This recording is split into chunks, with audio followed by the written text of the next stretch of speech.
we're just going to do some simple techniques like stippling and spritzing and using some plastic wrap, just to kind of show you different fun things that you can do to kind of open your repertoire of all the things you can do. Now we're going to be using different size brushes for this technique.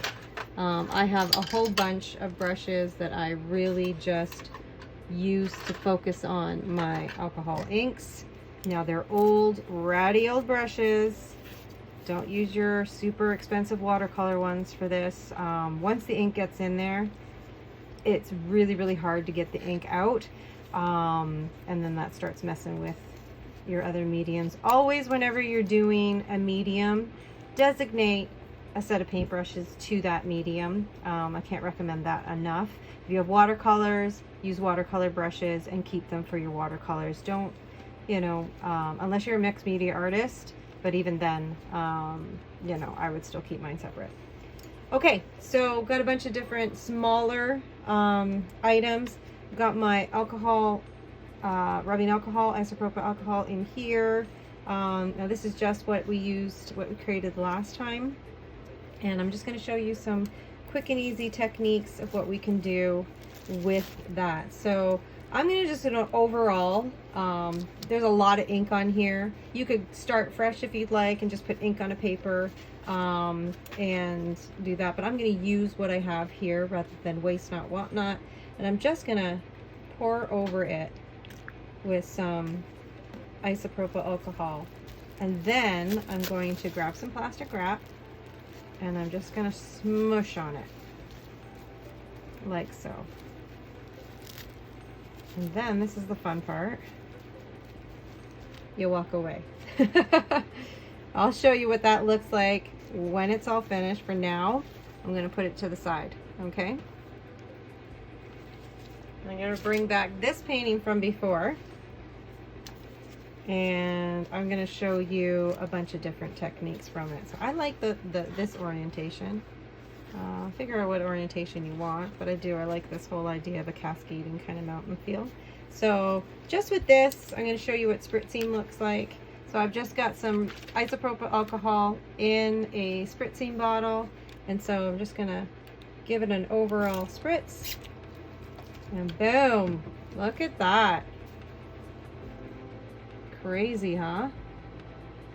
So basically what you're seeing here is droplets of isopropyl alcohol falling onto alcohol ink, reactivating the already dried alcohol ink. And what it does is each droplet pushes out and starts to spread, and with every spread it creates this circle and a ridge around it. Now that will actually dry pretty quick, but to speed it up just a bit, I just want to make sure. I'm just going to overall. Crazy how pretty that is though. And so next thing I want to do is just quite simply, just going to grab a paintbrush and I'm going to dip it in some isopropyl alcohol. And then I'm just going to start creating, you know, my own stipples, but this is much more refined. Now I probably got some, yeah, I got a green color already on there, so that's going to show up. Try and clean your brushes before. So I'm just dropping alcohol on it. You can just kind of drop.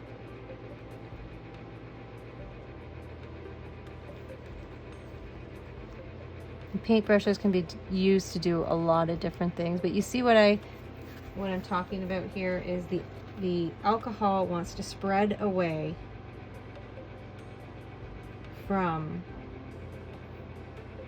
the center, right? It pushes it out and creates a nice ridge around it. I'll show you with this one.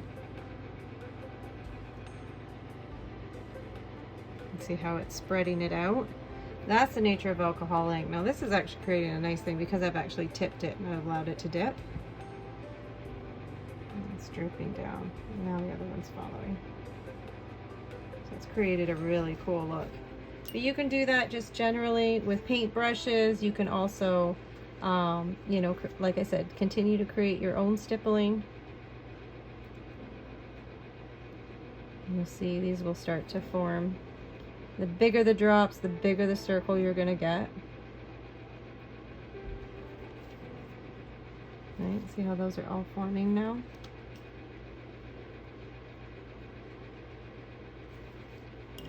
And if I wanted to change this, maybe I did not like the way that it looked. Maybe I'll put some.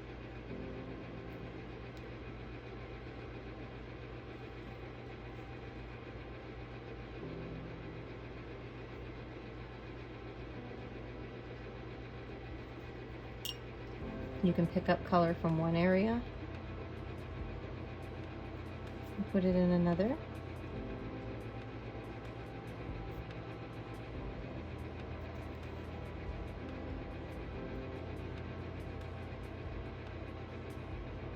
Like so.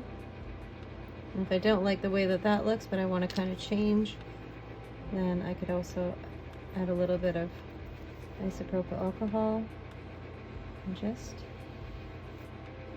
paint in something that I want.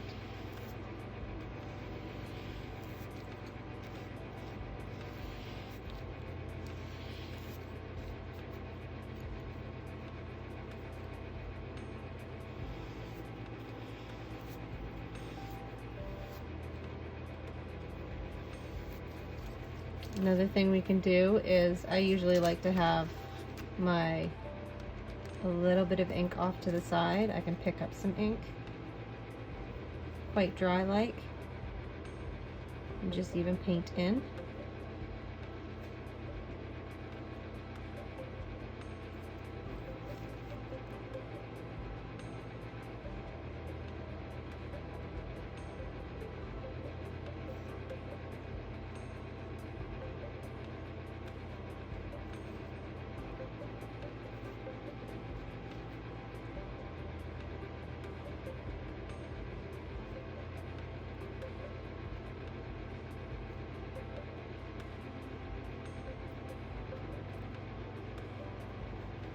And it's kind of fun, eh? Fun techniques just to kind of play around with it. So we've spritzed. You can also, if you choose, if you only want to spritz like half of your painting and not the other half, then you could easily grab another piece of paper or cardboard and cover that area and just spritz the one side. That always creates a really cool effect. Or cover just an area and spritz the rest. But these are generally, they call these blooms, so there you go. Lots of different fun kind of techniques that you can do with alcohol inks. Just play around with it.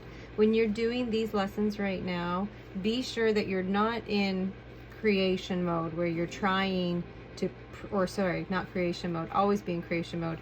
Don't be in production mode. We're not trying to create an end result right now. We are just having fun and we are playing.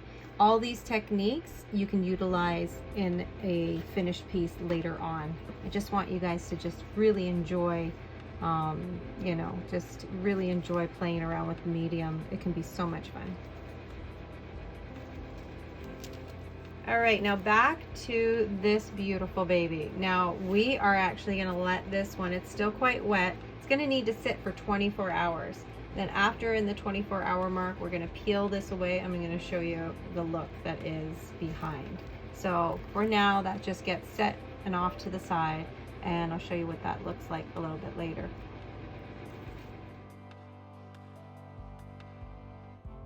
All right, it's been 24 hours. And we are going to reveal what happened underneath our plastic wrap. Guys, this is just the coolest. Check that out. Look at all of the variations in that. Isn't that beautiful? Just a patience game, the plastic wrap is. And there you go.